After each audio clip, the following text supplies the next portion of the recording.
小行星是指太阳系内类似行星环绕太阳运动，但体积和质量比行星小得多的天体。大多数已知的小行星都在火星和木星之间的小行星带内运行。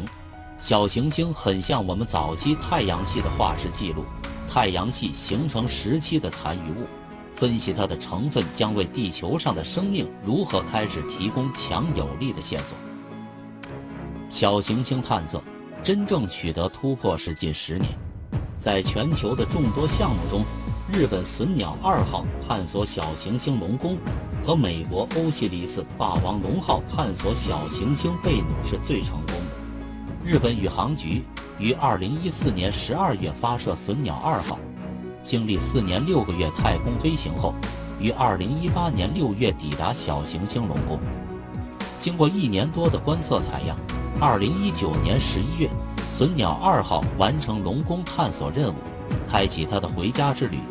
2020年12月6日，隼鸟2号将小行星样本送回地球。美国欧西里斯霸王龙号于2016年9月发射升空，经历2年3个月太空飞行后，于2018年12月抵达小行星本努，2020年10月成功采集到贝努样本。2021年5月开始返回地球之旅，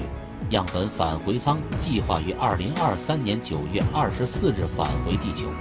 霸王龙号将继续在太空工作，它将在2029年被重新分配到近地小行星阿波菲斯附近，并获得一个新的绰号——霸王龙阿波菲斯。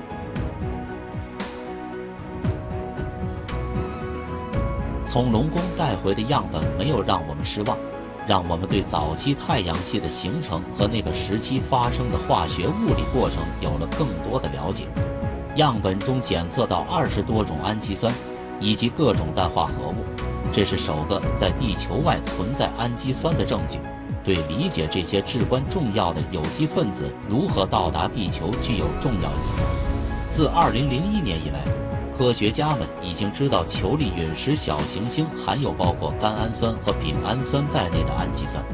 研究人员可以在此基础上分析构成地球上所有生命基础的有机物是如何从大约46亿年前形成太阳系的分子云中涌现出来的，以及它是如何演化成如此。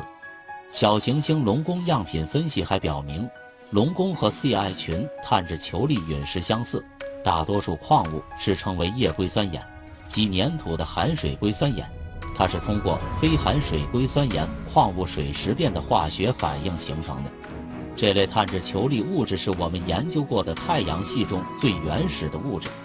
龙宫是一种化学成分与太阳最相似的实质负碳小行星，连同动容纹理证据表明龙宫在过去经历过液态水和冰冻水。有猜测，这些富含水和有机物质的小行星可能是数十亿年前传送新生地球生命种子的来源。与地球上发现的球粒陨石相比，龙宫的样本有些不同。龙宫样品看起来更原始，化学成分更类似于早期太阳系的物质，那是因为它们没有因与地球环境的相互作用而改变。龙宫可能诞生于一次碰撞，该碰撞撞碎了它的母体小行星，并将其变成了瓦砾堆。这些松散的岩石和矿物块仅靠重力聚集在一起。龙宫于1999年由美国林肯实验室发现，那时被赋予临时名称1999 JU3。这颗小行星于2015年被小行星中心正式命名为龙宫。龙宫这个名字与日本民间故事有关。故事中，渔夫浦岛太郎骑着乌龟来到水下宫殿龙宫，回来时带着一个神秘的盒子，就像隼鸟带着样品返回一样。贝努也是在1999年由美国天文团队发现。2013年，阿雷西博天文台曾根据地面望远镜和雷达观测数据创建了贝努小行星的形状模型。目前已知，贝努是一个潜在危险天体，累计危害影响评级较高，推算它在未来155年到267年之间累计撞击地球的概率为1800分之一。其中最大风险发生可能会是2182年9月24日。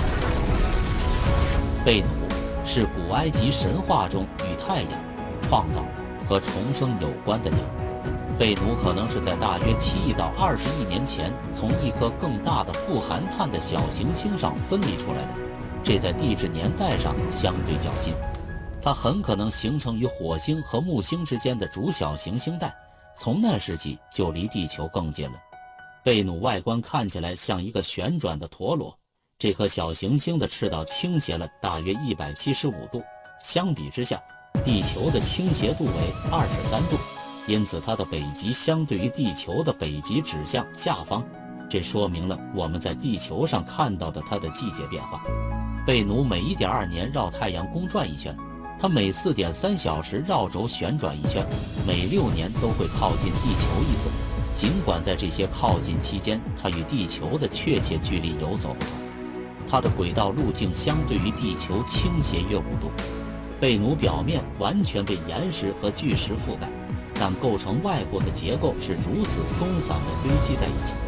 贝努似乎不具备我们所知道的生命所必须的条件。温度范围从温暖的116摄氏度到寒冷的负70度。因为没有大气压，液态水不可能存在于它的表面或表面之下。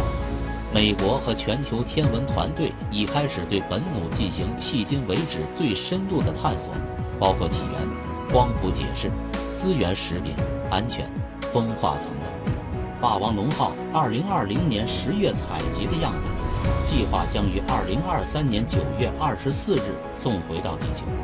期待本努样本送回地球，那将是又一激动人心的时刻。